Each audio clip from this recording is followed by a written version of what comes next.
1 minute until showtime.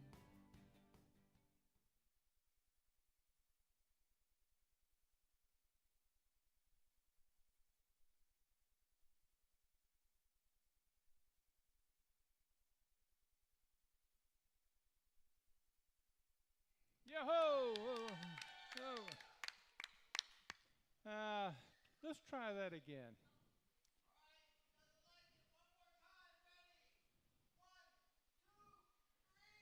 Oh! Well, that jumped it up about 10 points. That's good. Um, we're ready to go.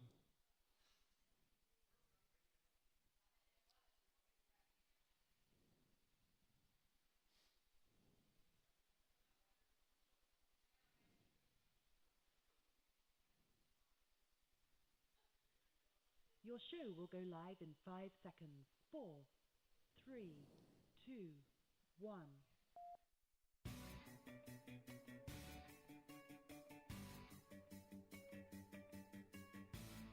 Now, from the world's most famous beach, from where beach racing began, it's the Legends of Racing radio show. Live from racing's original North Turn Beach Bar and Grill in Ponce Inlet, Florida. The Legends of Racing radio show. And your host, Buzz McKim. And co-host, Rich Combs. Well, it's good to be here again this morning, and we've got a wonderful show. I mean, just absolutely top guests here. Not like our regular guest who's a racer. We've got a guy who is involved in advertising, promotion, R&D, having worked for NASCAR, IMSA, International Speedway Corp, Crane Cams, Holly Carburetor, and he's been a journalist, a reporter, a writer, announcer, and editor. So we've got a guy who fits the total bill here today, and I'm so excited to have him here because I can tell you, Mike and I had a little interview with him about a week ago, and he came in. This is an hour program. We interviewed him for 3 hours, and we were so excited we couldn't stop. And that's how we feel today. So this could be 3 shows. You don't try to get it all in, but we'll get it. Okay. So before we get started, let me just bring a couple things to mind. Buzz, the co-host, I'm Rich Combs. I'm not Buzz McKim, and this is Mike Boland.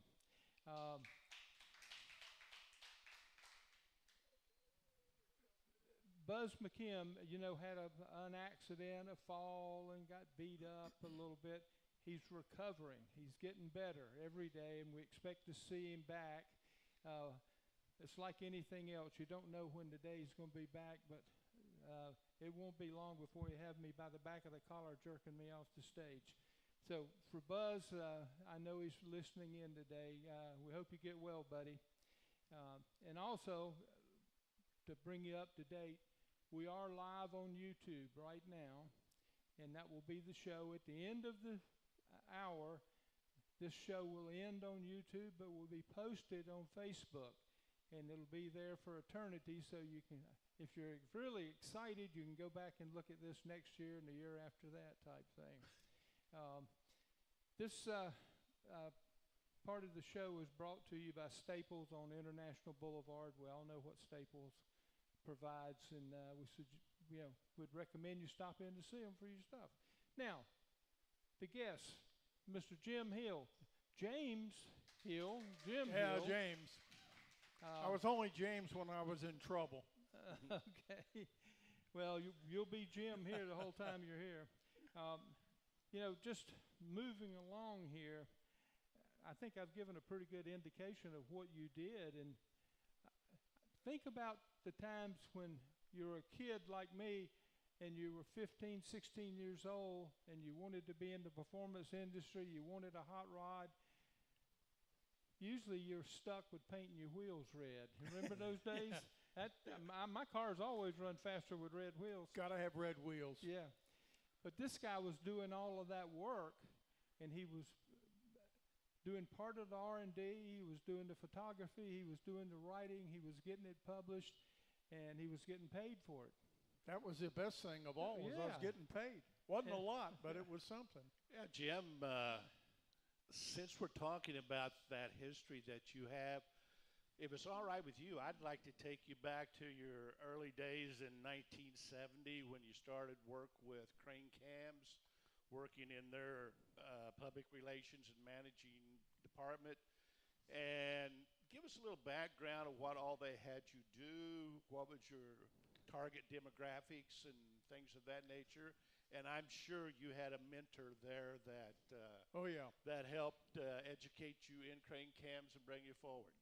Yeah, actually I went to work at Crane Cams in 1966, even before that. And if you want to say a mentor, there were actually a couple of them. One of them was Harvey Crane, who founded Crane Cams, who's since passed on.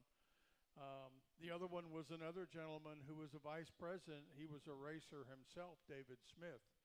And both these gentlemen were mentioned on earlier shows with a friend of mine, Chase Knight. Absolutely. He and I have known each other since we were literally kids and in the same car club back when that was important. And that's where it kind of began for me, was going to work there at Crane Cams pretty much right out. Well, I was out of high school in '65, so knocked around here and there, and that was it.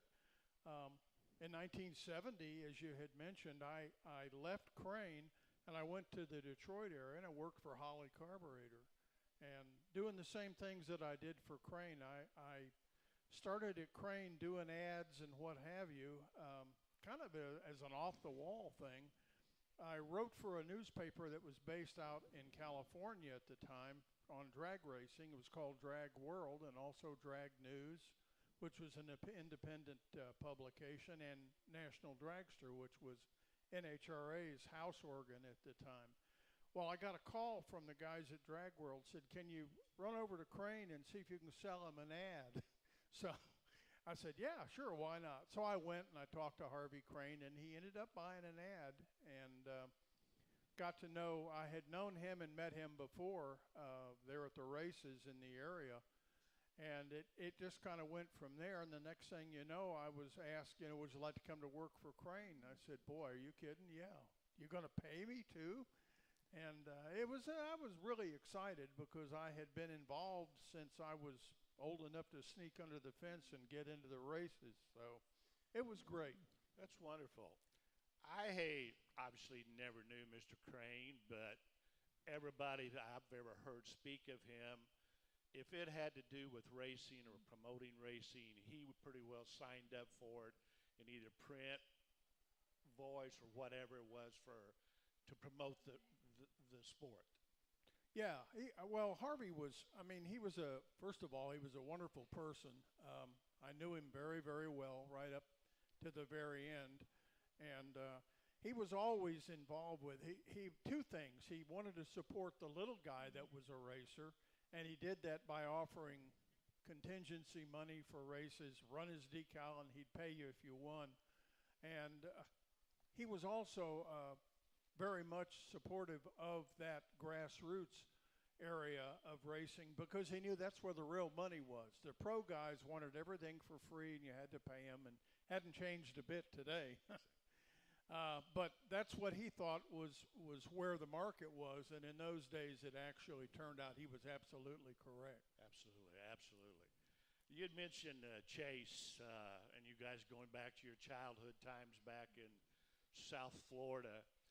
In our interview that we had with him at Rich's Hangar, he and a buddy of his had a 1957 Chevy drag car that you guys put together. Yeah.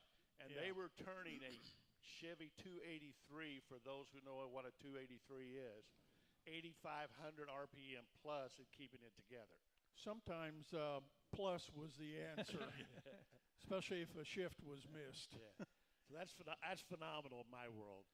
I would absolutely say you couldn't do it, you didn't do it, you're lying. That's what I would say.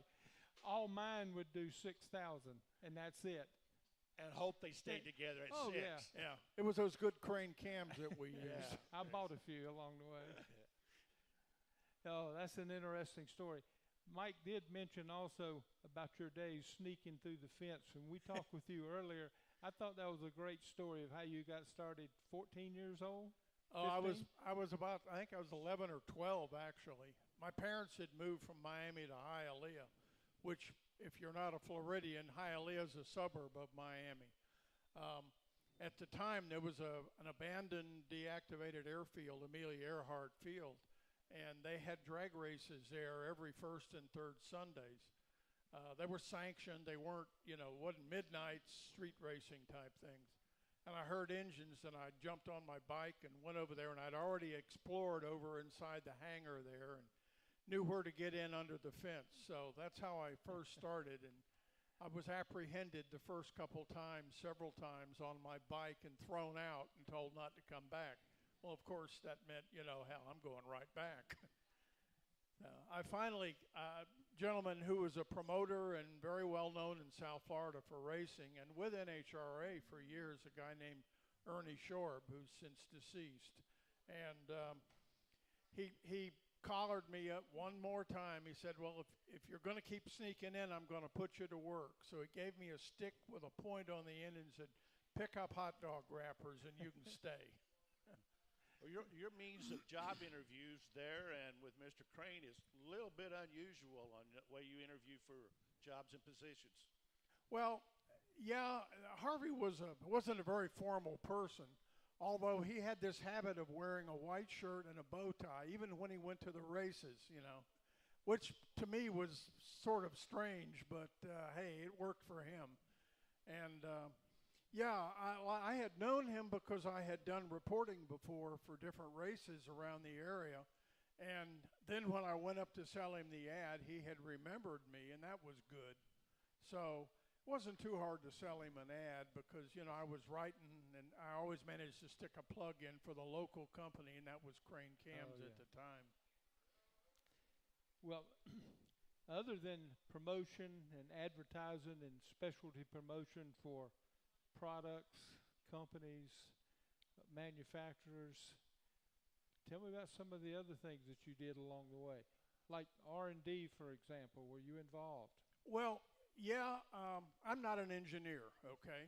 I did have to take a lot of papers and information written by engineers and translate them into English that we all understand. So I kind of learned that way, but I had a lot of people along the way who were very helpful and could give me pointers and what to look for and what have you. And I just kind of took it from there and took that information and boiled it down to make it a little more understandable because engineers speak a different language. They're above the rest of us usually. Yeah, well, he is one.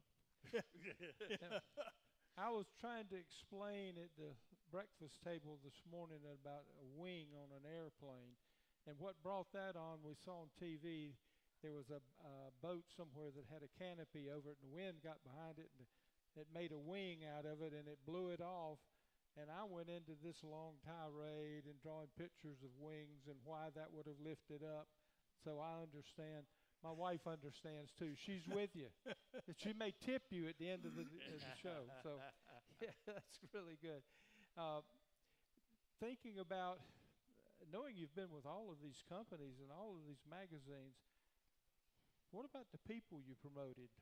Who did you promote that was famous or good stories behind those? Oh, guys? well, when I was involved in the mid-'80s as a consultant with Stuart Warner Instruments, we didn't. They put together a program that involved, for drag racing, Don Garlitz, and for NASCAR, Bill Elliott. I imagine somebody knows who he is still. And on the IndyCar side, to cover open wheel racing, they had Johnny Rutherford at the time, Lone Star JR. And we did PR programs with them and ads and what have you to promote the Stuart Warner Track Force line of instruments. And anybody who's been involved with any kind of automotive thing, I'm sure will recognize the name Stuart Warner as a precision instrument company, for gauges and that sort of thing. Oh, yeah. So do you have any particular stories about these guys? I mean, I know you had to be in contact with them, and Well, yeah. Always enjoyed going up to Dawsonville, up to the Elliott shops up there. And this was before they became a mega conglomerate corporation. They were just good old boy racers from up in the Georgia woods, and not too far beyond the moonshine running that's days. right. And there's still a bit of that going on, I understand. Not by them, but others. Anyway, going there and meeting with Ernie Elliott, who was the engine man, and then there was another Elliott brother that you didn't see a whole lot. His name was Dan, and he was the chassis man, and he was the one who was under the car all the time, so you never saw him because he was always working on the car. And they were just short track guys who graduated on up and got some help here and there, and they did awfully well. And in Garlitz, of course, there's a million stories about Don Garlitz going forever and ever and ever because he's, I think Garlitz had just turned 93 or something like That's that right. now, or 92.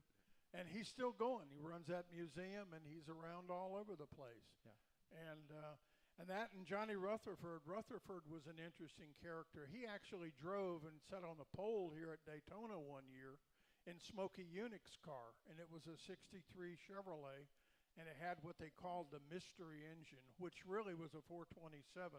It was a Mark I big block, which later became the Mark IV big block, 396 427 family. But Rutherford was quite a gentleman, interesting person, and he had a lot of stories about Smokey too. And this town is full of Smokey stories. This town is full of smoking. The majority of them true, and many of them that are unprintable. Yeah, true. With having said that and being able to see the technical engineering papers probably on both Holly and Crane, was there any time that you ever seen some creative engineering to any of that product that you can speak about? Oh, yeah. Well, with carburetors for racing, there was always the idea with engine builders that more is better. You know, you got to have bigger, you got to go faster, etc. And it was an unending and never-ending quest for more speed, and that meant more power. And the engineering guys, I used to wander back a lot there and see what they were doing in the tech section, and they were actually building carburetors on the bench from a substance called Devcon. Today it's an epoxy is what we call it. But it worked quite well, and they made a lot of prototypes and were tested and did a lot of things on the side to help. Let us come back to that story. I know there's more to it. We'll take a break here. Okay. Good job.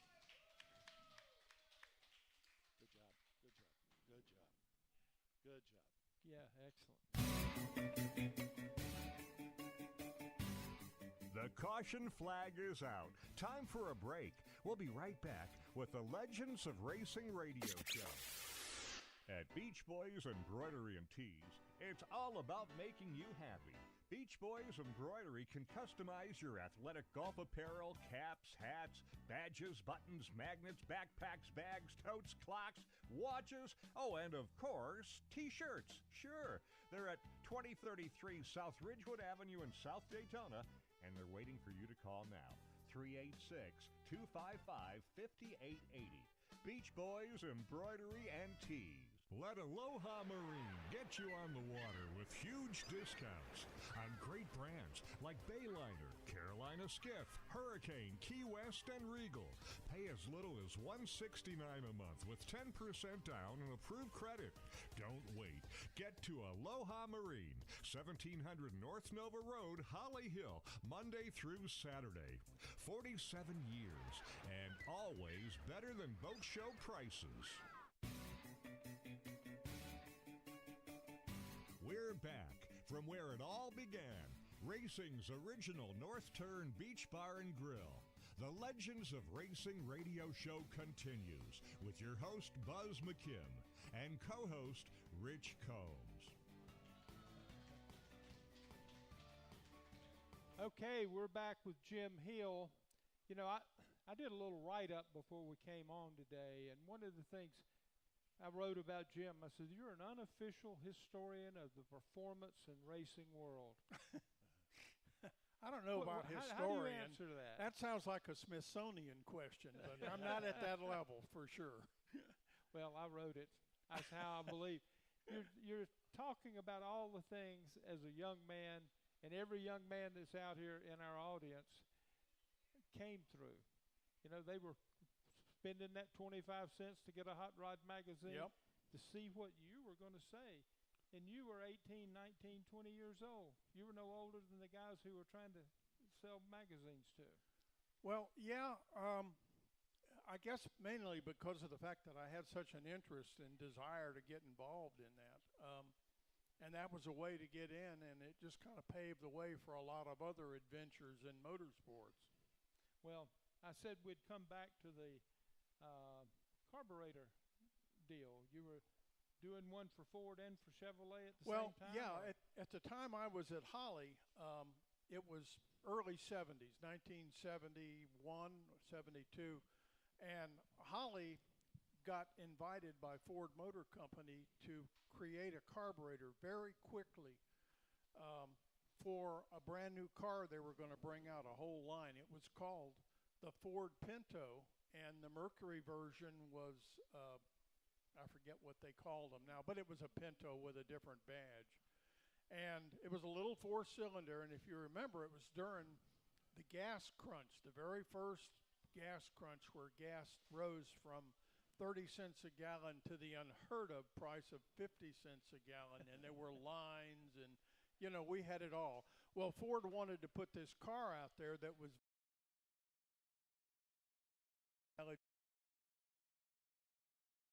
operator to Holley.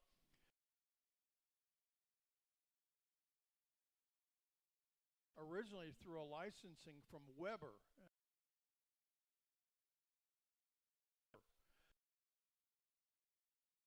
Holley did for the Pinto worked good. It had decent emissions, which were becoming very important at the time. And above all, it produced very good mileage in this little four-cylinder 1,800 cc, under 2-liter four-cylinder Ford.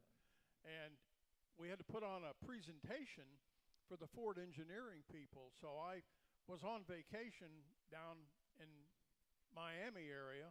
At the time, it was right around Christmas time. So I got a call and said, you got to come back. We got to do a presentation for Ford. So I jumped on an airplane, went back to Detroit.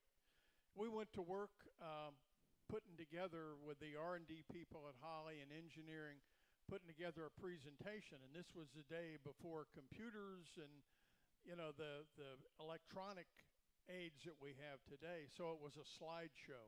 And it was on a Kodak carousel, and, you know, I had a whole tray of slides, and, yeah, real Stone Age stuff.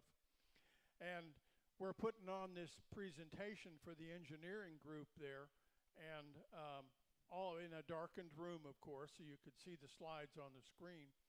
All of a sudden, the lights go up, and the door opens, and this entourage walks in, and it was like, gee, what, is Queen Elizabeth coming in here, or what? It was Henry Ford II, who was known overall as the Deuce. And he was like an ironclad ruler of, you know, it was the old-fashioned type school of management. And everybody in the room stood up. You know, it was like this was royalty that walked in, so I stood up too. And everybody sat back down when he did, and he said, continue. So we started the program back up again. And we went on a ways after that, and then all of a sudden he stood up, the lights came up, the entourage left with him, and we got back down to business. Well, the bottom line was Holley got the business, and this was for OE, and gosh, I can't tell you how many tens of thousands of carburetors were made for those Pintos, but Ford make several million of those cars. And the Bobcat, that's what the Mercury was. And after that, Chevrolet came to Holley and said, we need something for our new car, our little economy car called the Vega. And we did the same thing for them, new calibrations, and there was another presentation involved, and Holley got that business too. And I guess overall between the two companies, it was probably worth $100 million, and this was early 70s money. So it was, and I was like, at that time, 22, 23 years old. You know, I was literally a kid wallowing around in all of these intelligent people with all of this power, and I was too young to know any better. So, Did Holly have, or do you know the percentage of the total marketplace of Chevy and Ford at that time that Holly may have controlled? Holly wasn't really, really big in the OE as far as passenger cars go. GM had Rochester Products, which, Yep. as we all know, was Rochester Carburetors and Fuel Systems. And Ford bought a lot from Holly. They were quite the number at the time. But Ford later got into Autolite, and a lot of this had to do with government pressure that was coming at the time. And you had Senator Edmund Muskie, who created the Muskie Act, and that enforced a lot of emissions laws and created the EPA that we know today. And basically, Ford tried to circle the wagons, and they started making more carburetors for their Autolite division. On the other side, Chrysler bought a lot from Holly at the time, and we were pretty much across the board. Anything that wasn't Holly was a Carter. So it was kind of a closed camp in those days, but it had to be because of the way politically the winds were blowing. Exactly.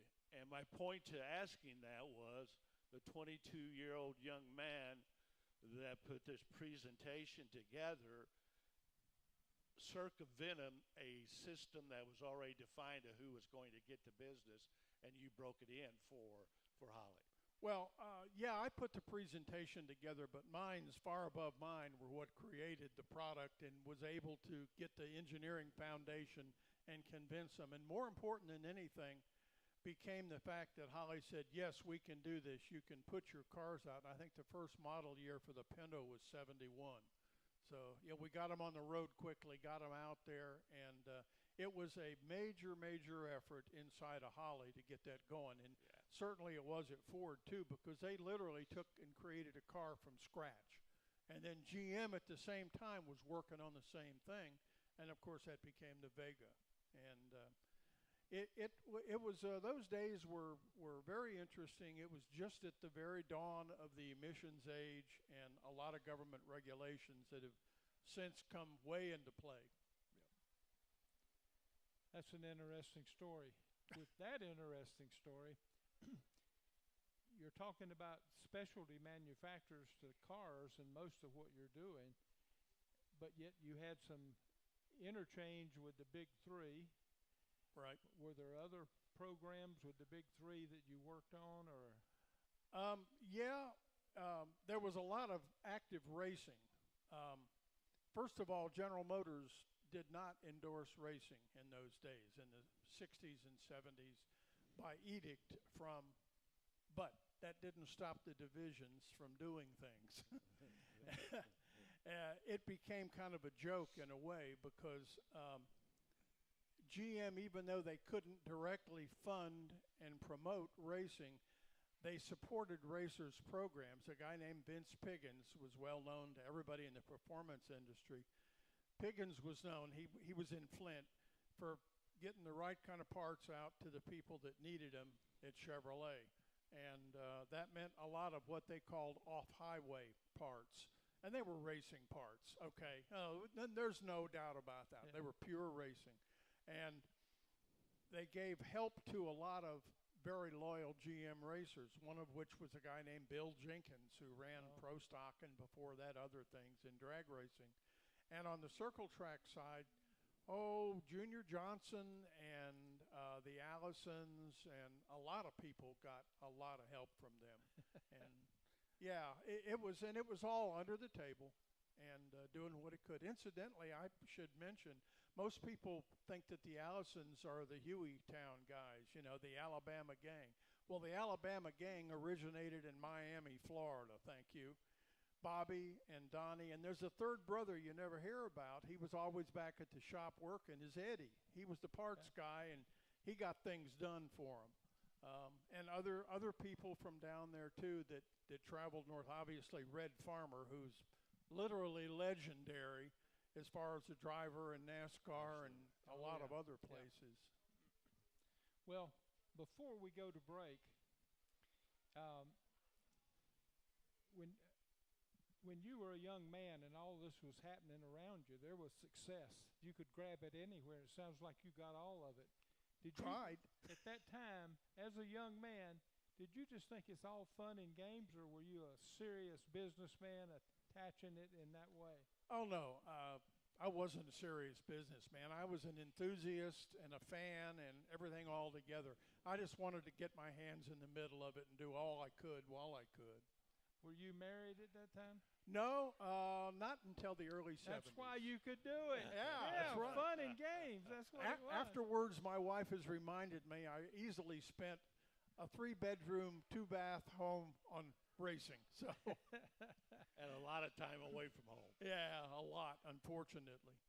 Well, that's the way it works in every industry, whether it's fun or whether it's real serious or it's big money or little money. I think the key word was enthusiast. You were the enthusiast, Yep. and you cranked up all of the people out there in the magazine world, and you made them enthusiasts. And thank you. From my side of the story, I'm sure from Mike, The thank you passion for was doing there, that. and you could hear it in his voice. Well, Okay. thank you for the opportunities. You know, that was just it, and for having people out there that actually read that stuff. So. Okay, we're going to take a break here. Is that okay?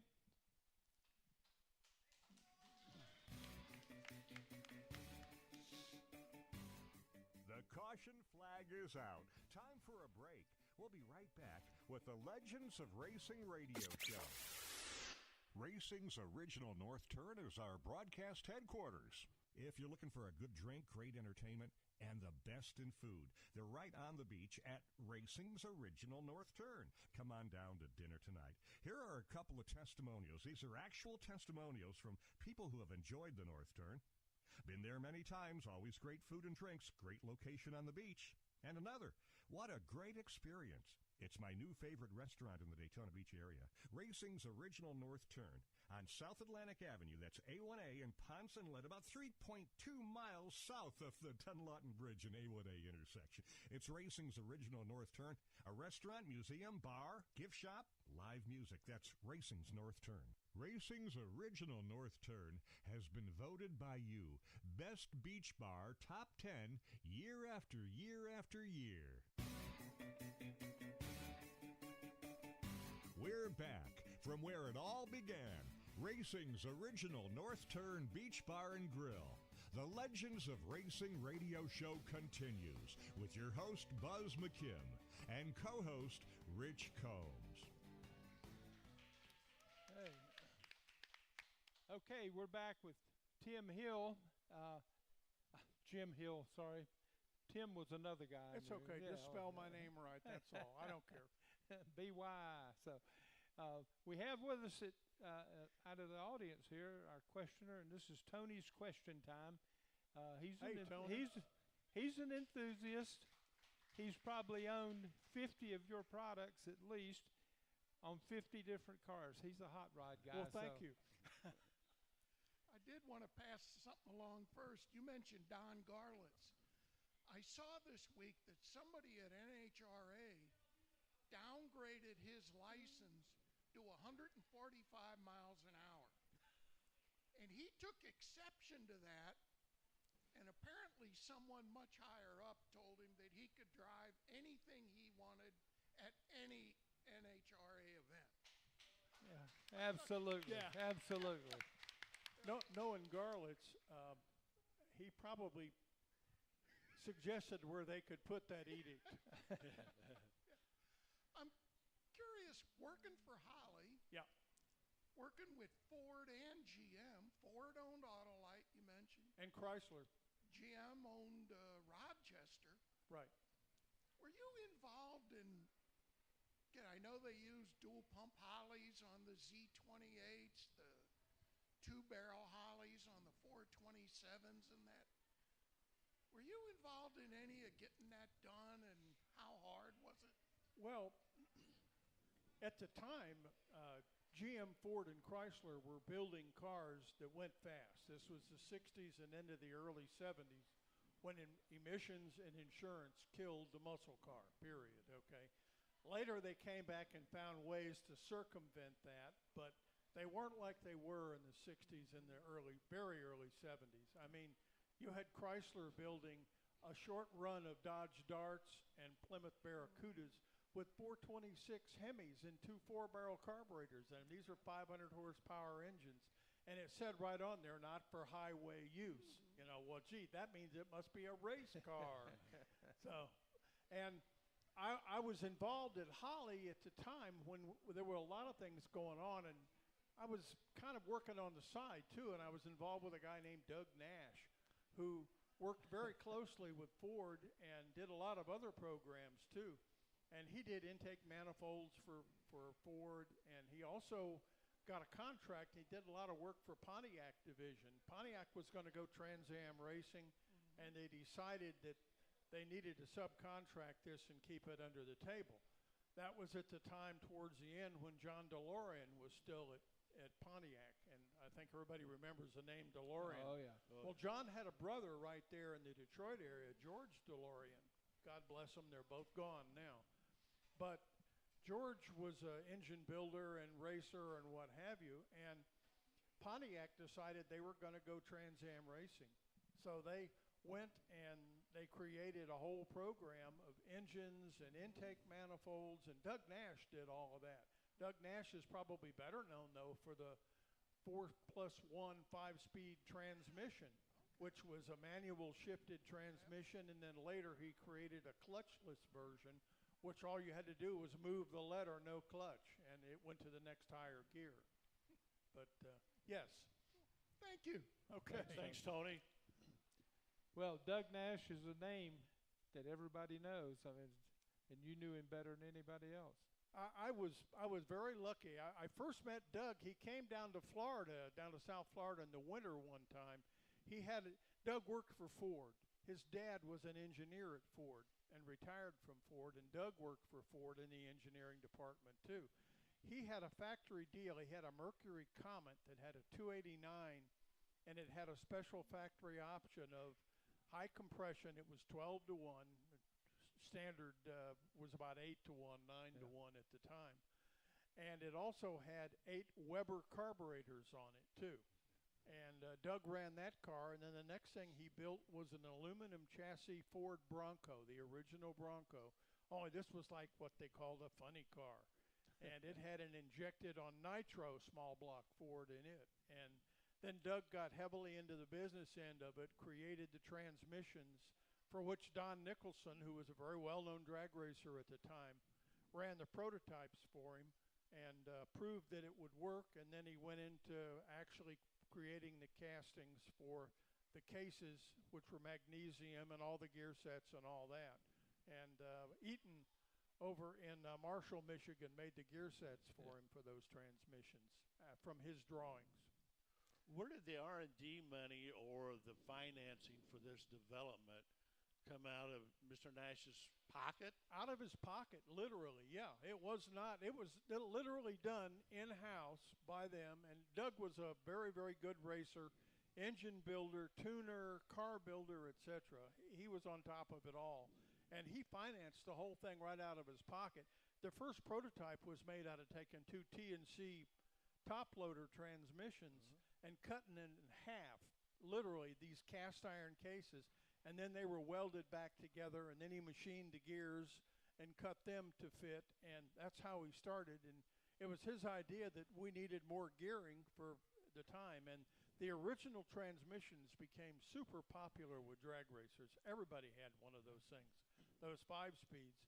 And then later he came out with circle track versions, which basically were for short track, and that was where all the big numbers were. Yeah. And it basically was just a 2-speed transmission in a mag case, so it was much lighter than the 4-speeds the guys had been running before. A Power That is Glide. Is that Power sorry. Glide. Power Glide? Yeah. Well, Power Glides came later, but these before that were okay. manual transmissions. But yeah. coming out of his own pocket relates to so many people listening, and our friends and people out here in the audience. Most of us come from grassroots racing, and the money came out of our wallets, or asking somebody to help us, or somebody giving us tire money or something of that nature. So that's why I was so interested. How did he finance Yeah, well, it was such an out of achievement? pocket. Yep. And the thing is Doug was very good at fabricating and putting things together. So he built his own equipment, and it was an amazing feat to see that put together the way he did. And he had a lot of friends that were still inside. The patterns for casting are made from wood. Pattern maker. Yeah, and he knew a pattern maker inside Ford, and the guy did the patterns for this transmission, moonlighting at night for him. And I saw the patterns, and they were carved, sanded, stained. I mean, they were beautiful. They were pieces of art. They weren't, patterns for a foundry. They were just beautiful. Yeah, wonderful. That's wonderful. Amazing stories. So we're going to go to break here in just a moment. I want to come back to you on other manufacturing outside of, say, the big three, but manufacturing for other manufacturers. Were you into that? I mean, were you like using a Holley carburetor rebranded and? Well, Holley, there were some companies that spun off. ProFuel is one of them. They're in Bowling Green, Kentucky, and they make pretty much a Holley carburetor. Obviously, there are patents involved, and you can't jeopardize the patents and that sort of thing. But yeah, there were a lot of other things, and I did a lot of promotional work for companies too, like Jericho Transmissions. They were another company in North Carolina. Oliver Rods. They made a billet connecting rod. Let's take that break here, and we'll come back to this.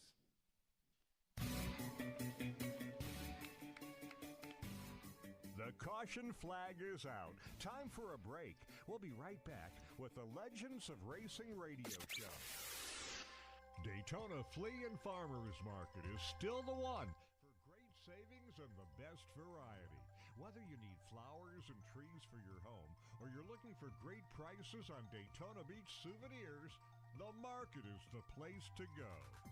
The market features 1,000 booths, 2 air-conditioned malls, a restaurant, and 9 snack shacks. Hops Grill features gourmet burgers and garden blend salads. Treat yourself to a great variety of brat and hot dog creations at the Doghouse, or enjoy a refreshing drink at the Seltzer Oasis. The market is open every Friday, Saturday, and Sunday, and is 90% undercover, so you can shop rain or shine. There's never a charge for parking or admission. Enjoy our monthly classic car cruise-in on the first Saturday of every month, and garage sale weekend, the third weekend of every month. See all we have to offer at DaytonaFleaMarket.com, or like us on Facebook. Discover Daytona's most unique shopping experience, the Daytona Flea and Farmers Market, just a mile west of the Speedway. We're back from where it all began, racing's original North Turn Beach Bar and Grill. The Legends of Racing radio show continues with your host, Buzz McKim, and co-host, Rich Combs.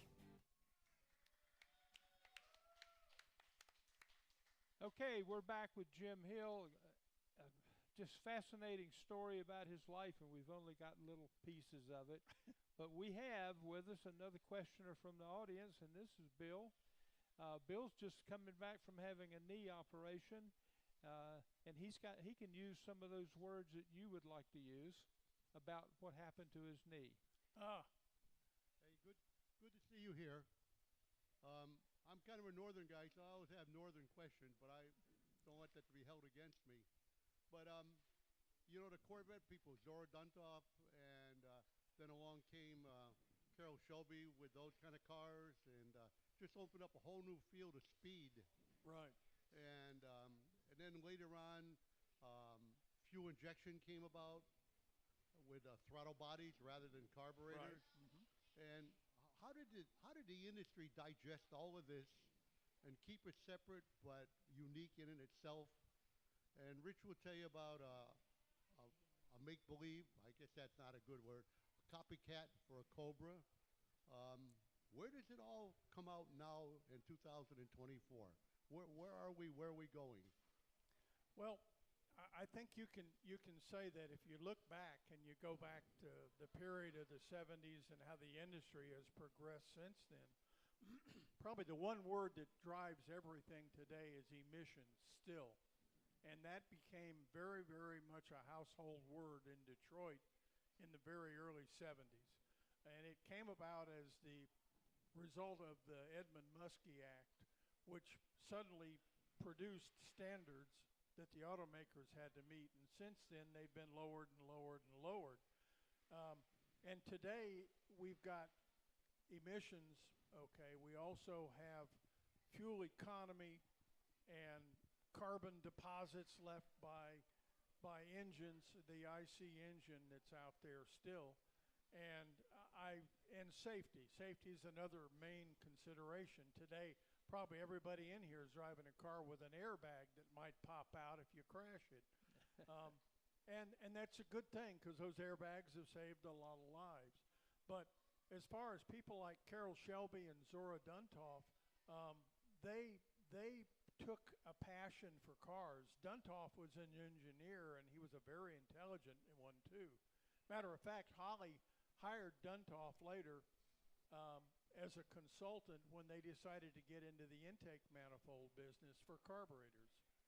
So anyway, and Shelby created cars, and you referred to the Cobra cars, and there were only X number of Cobras built that were original Cobras with the aluminum bodies and either the 289 small block or the 427 medium riser big block engines, one or the other.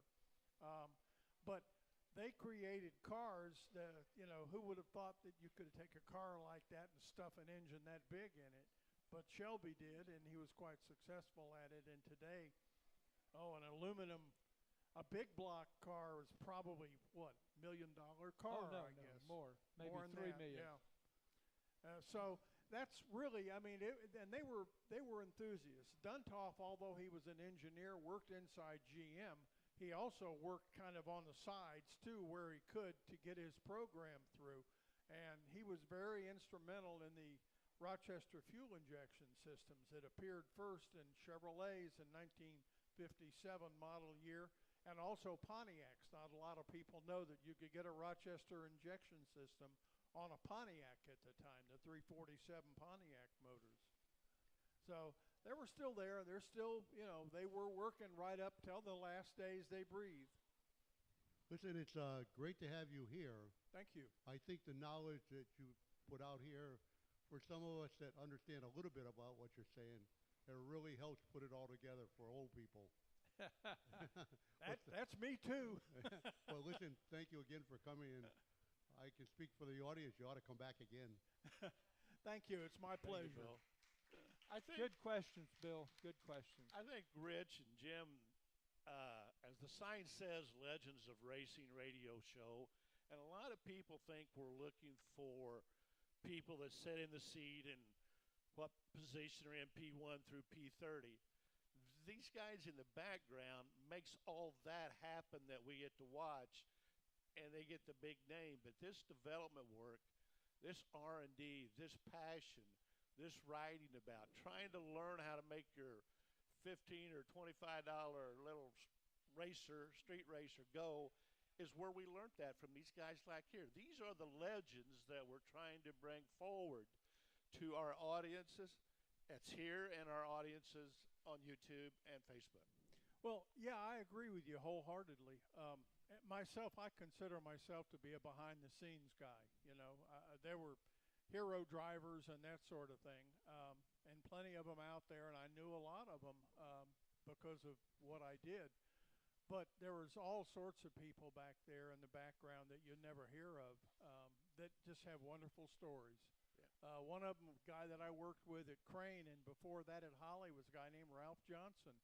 He was instrumental in creating the Holley carburetor the way we know it today, the Model 4150. He also built a special set of fuel bowls to be able for Ford to be able to run Le Mans in the original Mark cars that Ford took to Le Mans and won with. And they had a fuel handling problem. Ralph figured this out. Ralph was a master machinist. His dad was a vice president with General Motors, and Ralph went to GMI and he was part of the team that created the small block Chevy 265, working in 1954 for the 55 model year. Just a man that I'm still in awe of the knowledge that he had and what he did during his lifetime. He also worked for Smokey Yunick for many years. Well, as a legend yourself, in my opinion, I want to thank you for sharing what you're sharing. But back to the other manufacturers that Rich had brought up, Jericho Transmissions, for example. You work for other people away from what we've just mentioned. I did ads, a lot of ads and things for Jericho, and got involved with them and learned a lot from them. The gentleman, he's since passed, Jerry Hemmingson, he was very, very bright. He came from Minnesota, and he moved down to Charlotte because that's where the business was, and created the Jericho transmission that was used almost across the board in NASCAR. Did a lot of things on the side, too.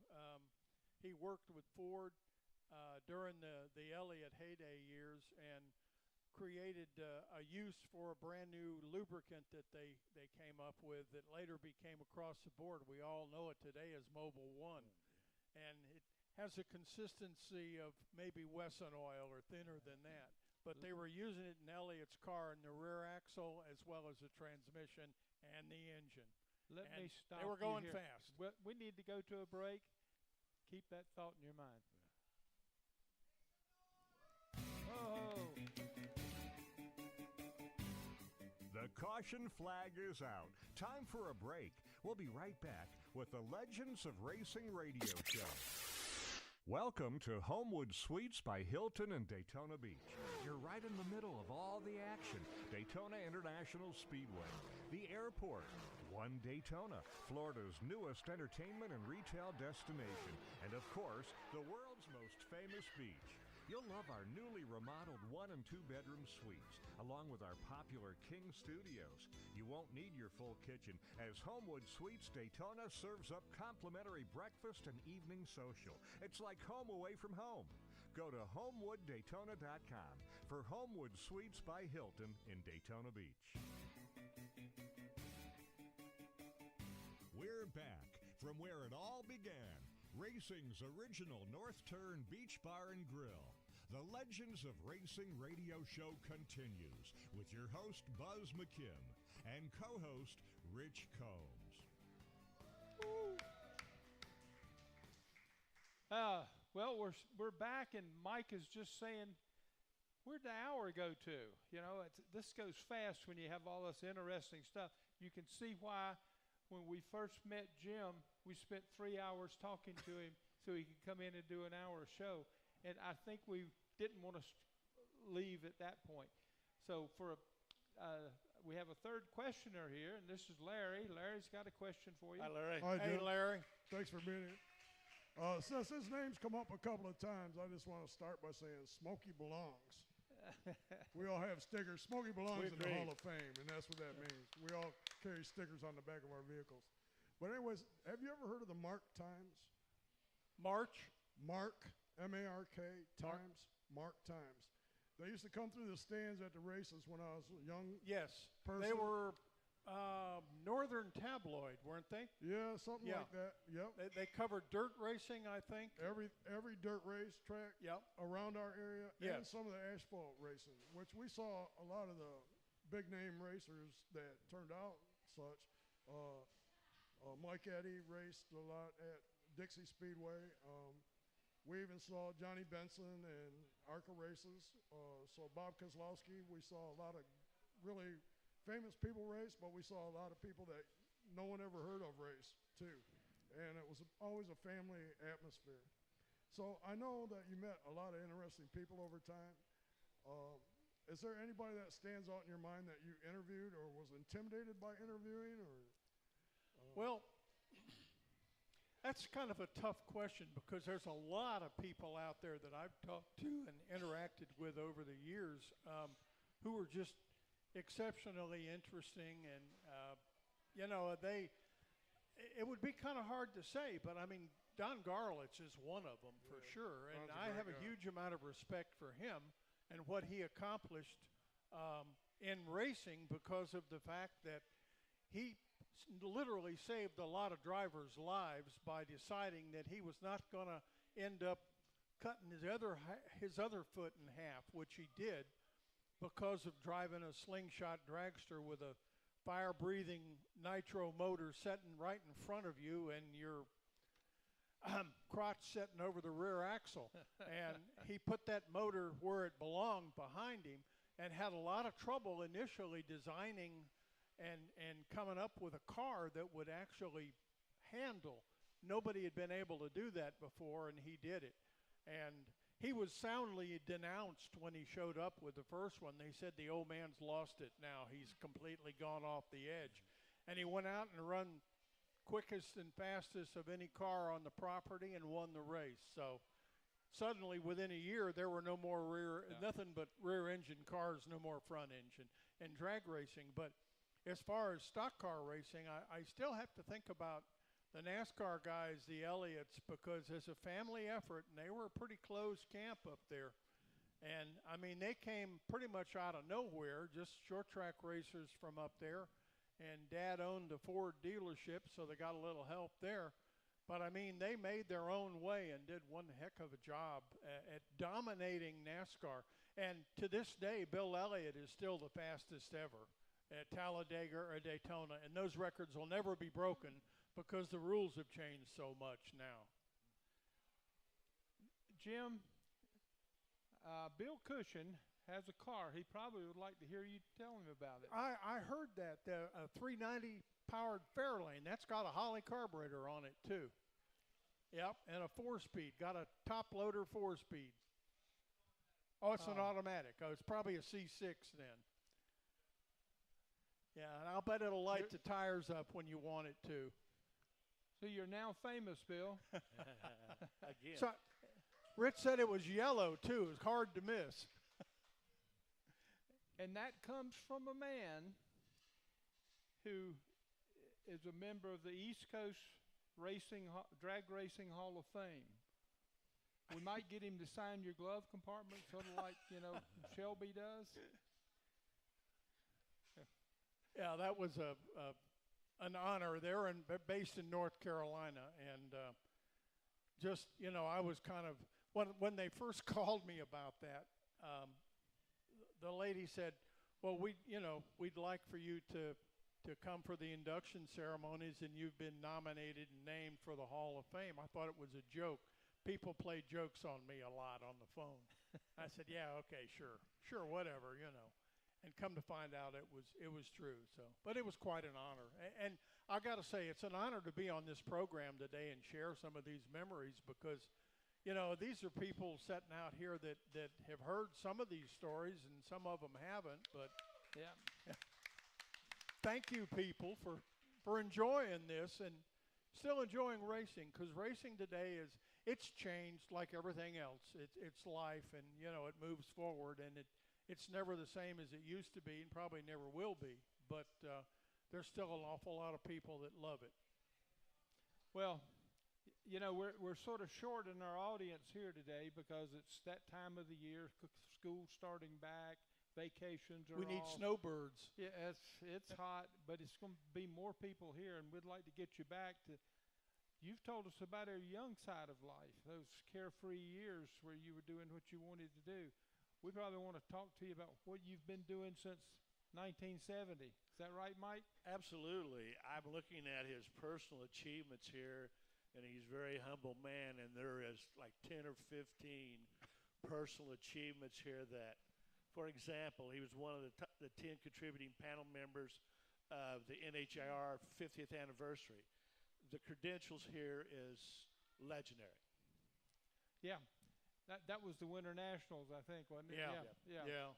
They had asked for the first Winter Nationals wasn't in Pomona. The first NHRA Winter Nationals was actually held just north of here at Flagler Bunnell Airport in 1960. It was a joint venture between Wally Parks of NHRA and Big Bill France, who's long since deceased. The two of them got together and put on a 7-night-long race at that airport up there. And that was the first Winter Nationals. And on the 40th anniversary, NHRA asked me to do a story that recounted that and what had happened then. Actually, it was Steve Gibbs at NHRA that requested it, so I did. And it was an honor to be asked to tell that story. And there were a lot of guys that showed up. Red Farmer was one of them. He drag raced and went to the track and raced on the circle track at the same week. So, Well, we've only touched a minuscule of his background, and we've got to have him back. Got to, yeah. We're just getting parts of it. Gotta You can have him see back. the audience is tuned in. well, I'd be happy to come back and tell some more lies because, you know, racers are full of it. So, So this was the truth part or just the lie part? listen, we'll fabricate Okay, whatever. there we go. There we go. All No, there's actually no need to fabricate because there's just, you know, so many stories and lots of fun. Exactly. Well, thanks for being here. We're going to have to shut down at an hour. But one thing I haven't Yes, hit sir. yet is you were a reporter on ABC's Wide World of Wheels. Or Yeah, ABC Radio, it was, they had a nationally syndicated radio broadcast called World of Wheels. And I had gotten involved through Miami Speedway at the time. And I would, if there was a race going on down there at the track, I would call a number in Los Angeles, and they'd give me a cue, and they recorded this over the phone, and I'd pick it up and go, yes, Chuck, and meanwhile, here in Miami, and then, you know, blah, blah, blah, and give them the spiel of who had won what and how fast they went and whatever. So it was kind of neat because I wasn't that old, and I was really digging it. Jim, great. Thanks for being here, buddy. That was a good Rich, show. thank you Jim, for thank you inviting so me, much. Mike. You've been a pleasure. And so we're going to take a break here, and thank you.